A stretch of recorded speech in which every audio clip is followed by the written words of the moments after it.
ठीक है भैया, कल हमने बात करी थी वो वाले आशिक जो कभी मिल नहीं सकते और वो वाले आशिक जो सब जैसे ऐसे करके मिल जाते हैं। आज हम बात करने वाले हैं इन वाले आशिकों के बारे में। चलो, ये आशिक जो कभी मिल नहीं सकते, तो इनको पढ़ के क्या फायदा, क्या इंटरेस्टिंग है इनके बारे में। अब इनकी जिंदगी में कोई मसाला नहीं है, इनकी जिंदगी में मसाला डालने के लिए यानी इनकी जिंदगी इंटरेस्टिंग बनाने के लिए हम ऐड करेंगे इंटरसेक्टिंग लाइंस। कितना घटिया जोक हमारा। एक लाइन में इंटरसेक्ट कराएंगे, कैसे, ये देखो। तो अब ये दो लाइन आपस में कभी नहीं मिल सकती थी, लेकिन ये जो तीसरी लाइन है वो इन दोनों से मीट कर गई।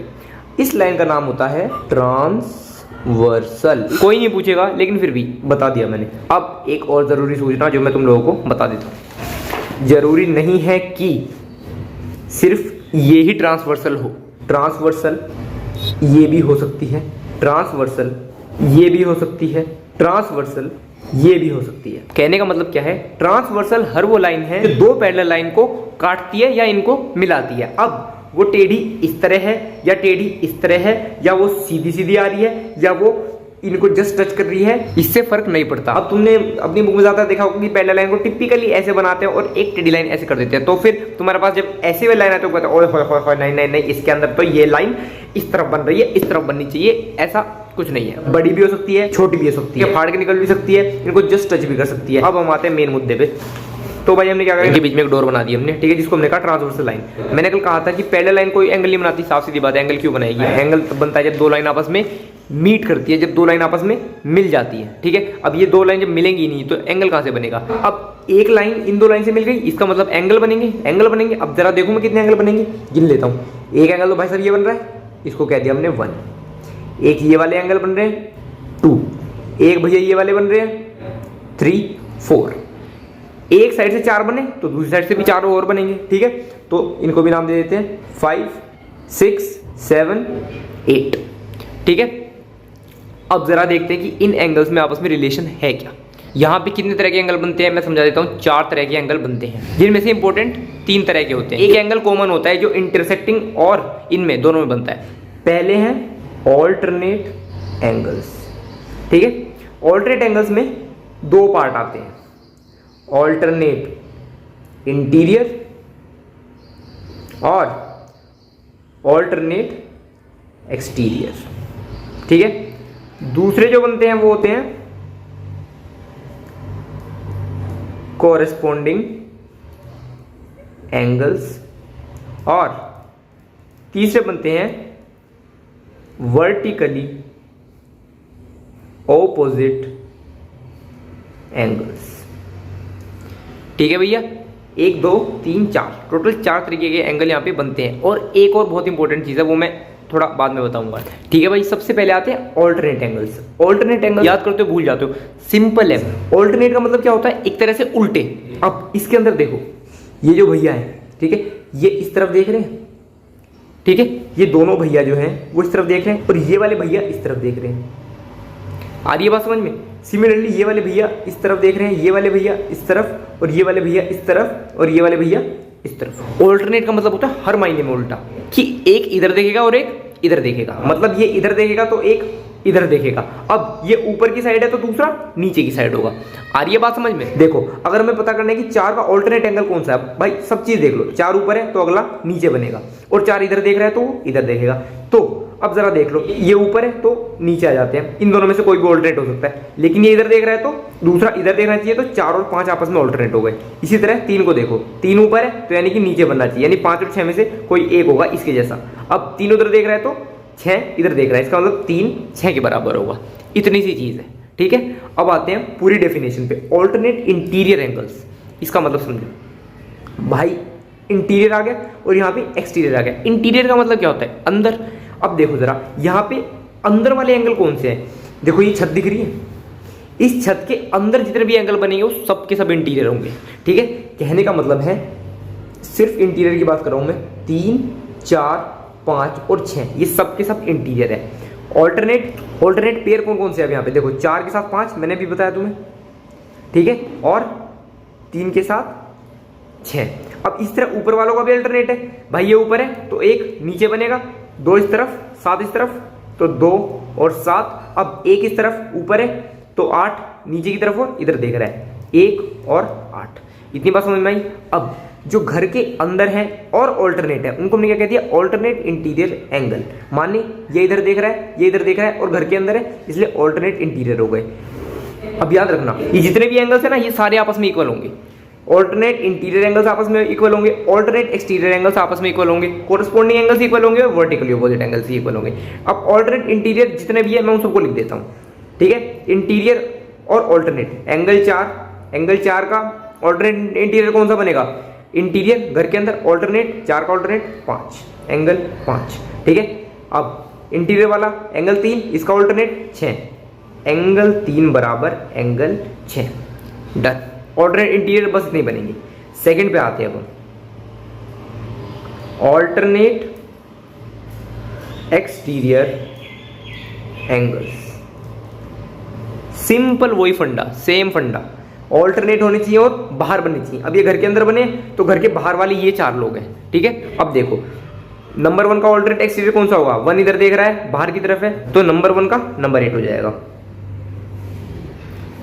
सिमिलरली ये नंबर 2 है, इसका ऑल्टरनेट क्या होगा, जो नीचे होगा और जो इससे ऑपोजिट डायरेक्शन में देख रहा होगा, नीचे इससे ऑपोजिट डायरेक्शन में, तो नंबर 2 का नंबर 7। ये दोनों पेयर बन गए ऑल्टरनेट इंटीरियर और ऑल्टरनेट एक्सटीरियर एंगल्स के। इन दोनों को मिला के हम ऑल्टरनेट एंगल्स भी कह देते हैं, लेकिन जनरली तुम्हें ऑल्टरनेट इंटीरियर और ऑल्टरनेट एक्सटीरियर इस तरह से आता है, ठीक है। अब आते हैं हम दूसरी कैटेगरी पे जिसको कहते हैं हम कोरस्पोंडिंग एंगल्स। कोरस्पोंडिंग का मतलब होता है एक जैसा।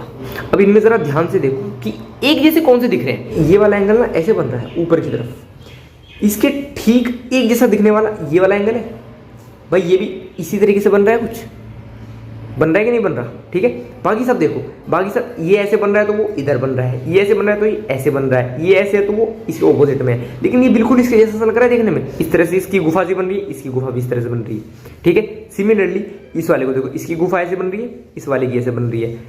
इसे नीचे वाले को देखो, इसकी गुफा ऐसे बन रही है और इसकी ऐसे, और इसकी ऐसे, इसकी ऐसे। आ रही है बात समझ में। तो कोरस्पोंडिंग एंगल वो होते हैं जो एक जैसे दिखते हैं, ठीक है। अब उनके पेयर क्या बनेंगे भाई, एंगल 2 का एंगल 6 बैठेगा, ठीक है। एंगल 1 का क्या बैठेगा, एंगल 5,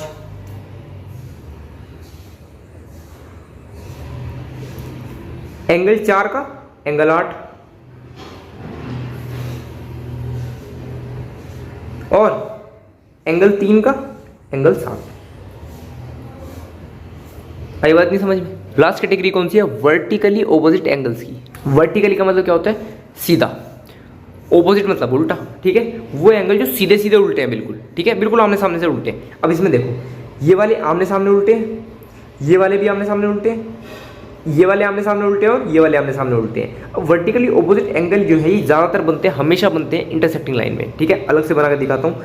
अगर कोई लाइन इस तरह से इंटरसेक्ट कर गई है तो उसमें ये वाले भैया इसके बराबर होंगे। देखो वर्टिकली मतलब सीधा सीधा, ये सीधे सीधे बिल्कुल, और एक इधर बन रहा है और एक इधर बन रहा है, तो इसलिए वर्टिकली सीधा, ऑपोजिट मतलब उल्टे, और एंगल बन रहे हैं। सिमिलरली ये वाले दोनों, ये दोनों आपस में बराबर होंगे, ये भी सीधे सीधे बन रहे हैं और ऑपोजिट एक दूसरे के, तो वर्टिकली ऑपोजिट एंगल्स, यानी ये वाला एंगल इसके बराबर होगा और ये वाला इसके बराबर होगा। अब इसके अंदर वर्टिकली ऑपोजिट वाले पेयर देखते हैं हम। भाई देखो ये दो पैरेलल है, इसने इंटरसेक्ट करा तो एक इंटरसेक्टिंग का पेयर तो ये बन गया और एक इंटरसेक्टिंग का पेयर ये बन गया।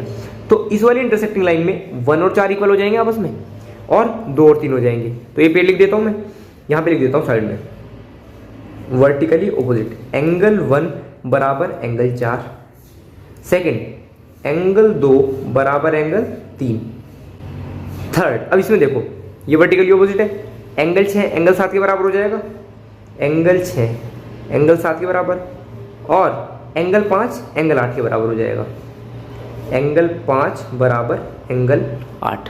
आई बात समझ में।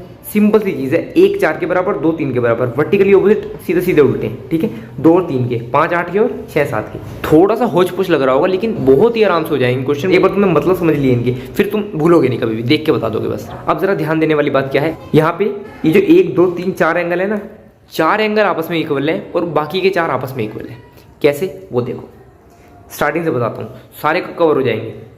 एंगल 1 एंगल 4 इंटरसेक्टिंग लाइन के पेयर बन गए, तो angle 1 angle 4 vertically opposite angle है, आपस में बराबर होंगे। यहाँ से जाते फिर एंगल 4 एंगल 5 के बराबर होगा, ऑल्टरनेट इंटीरियर एंगल बन गए। और एंगल 5 फिर से एंगल 8 के बराबर है, जो कि वर्टिकली ऑपोजिट एंगल बन गए। ठीक है, इसका मतलब 1 4 5 8 ये चारों आपस में इक्वल है। ठीक है, अब हर एक के साथ रिलेशन है कुछ ना कुछ, यानी एक अगर 4 के बराबर है तो वो वर्टिकली ऑपोजिट हो गया, एक अगर 5 के बराबर है तो वो कोरस्पॉन्डिंग हो गया, एक अगर 8 के बराबर है तो वो ऑल्टरनेट एक्सटीरियर हो गया। आई बात समझ में इतनी?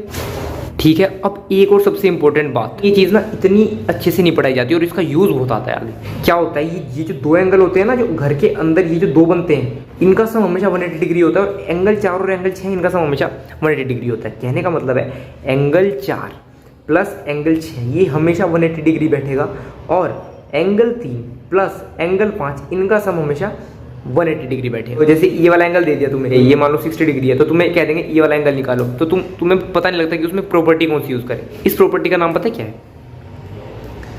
सम of interior angles on the same side of transversal is 180 degree. ठीक है भैया, अब ये देखने में बड़ी खतरनाक सी लग रही है ना, sum of interior angles on the same side of transversal 180 degree. आ रहा भाई साहब, इसे पढ़ने का पहले मर जाऊंगा मैं, इतनी बड़ी थ्योरम एक बार में याद करूंगा। ये क्या चीज़ है, ये नहीं पढ़ना मेरे को, बहुत ईजी है, बहुत आराम से हो जाएगी, रटना नहीं है कुछ भी। देखो बात को समझो, हमने क्या करा, 3 और 5 का सम लिया है जो कि 180 है, और 4 और 6 का सम ये भी 180 डिग्री है। ठीक है, तो इसका मतलब इन दोनों एंगल को एक तरह से नेम ही करना है हमें कि ये जो दो एंगल है ना, इनका सम 180 डिग्री है। मेरे को इंग्लिश में समझानी है मेरे को ये चीज़। ठीक है, अब देखो मैं समझाऊंगा कैसे इसको। हमें पता है 3 5 4 और 6 ये चारों क्या है, इंटीरियर एंगल्स है। ठीक है, और हम क्या कर रहे हैं, इनका सम ले रहे हैं, तो सम ऑफ इंटीरियर एंगल्स, इतनी सी बात हो गई। ठीक है भाई, यहाँ तो कोई दिक्कत नहीं कि सम ऑफ इंटीरियर एंगल्स ले रहे हैं हम। लेकिन अब अगर मैं सम ऑफ इंटीरियर एंगल्स कर दूं तो ये चारों इंटीरियर एंगल्स में आएंगे, और इस लाइन का मतलब क्या हो जाएगा, 3 + 5 + 4 + 6। ठीक है, लेकिन हमें चारों का सम तो नहीं लेना, हमें सिर्फ एक पेड़ लेना है। ठीक है, हमें पता है 3 और 5 कहाँ पे भाई, इस लाइन के इस तरफ पड़ रहे हैं, और 4 और 6 इस लाइन की इस तरफ पड़ रहे हैं। मतलब जिन दो एंगल का मुझे सम लेना है ना, वो एंगल एक ही तरफ आ रहे हैं, सेम साइड पे है। ठीक है, तो मैंने क्या लिखा, सम ऑफ इंटीरियर एंगल्स तो है, लेकिन कौन से वाले, वो वाले जो इस लाइन के सेम साइड है, यानी कि on the same side of this line. अब ये लाइन क्या थी, मैंने बताई थी ना अभी, इस लाइन को कहते हैं ट्रांसवर्सल दीदी। ठीक है, तो सम ऑफ इंटीरियर एंगल्स कौन से वाले, इस लाइन के सेम साइड वाले, या तो ये वाले या ये वाले, तो sum of interior angles on the same side of transversal. ठीक है, यानी कि ट्रांसवर्सल के सेम साइड पे जो इंटीरियर एंगल्स हैं, ठीक है, क्योंकि ट्रांसवर्सल के सेम साइड पे 1 और 7 ये भी पड़ रहा है, तो वो वाले नहीं, सम ऑफ इंटीरियर एंगल्स कौन से वाले, on the same side of transversal के सेम साइड वाले एंगल का सम। अब वो कितना है, 180 डिग्री। तो sum of interior angles on the same side of transversal is 180 degree. ये बन गया तुम्हारी एक प्रॉपर्टी। ठीक है, इस प्रॉपर्टी का यूज हम आगे कई बार करेंगे। चैप्टर 7 के मैंने सारे आंसर दे रखे हैं, उसमें जाके देखो, उसमें एक क्वेश्चन ऐसा था, क्वेश्चन नंबर 8।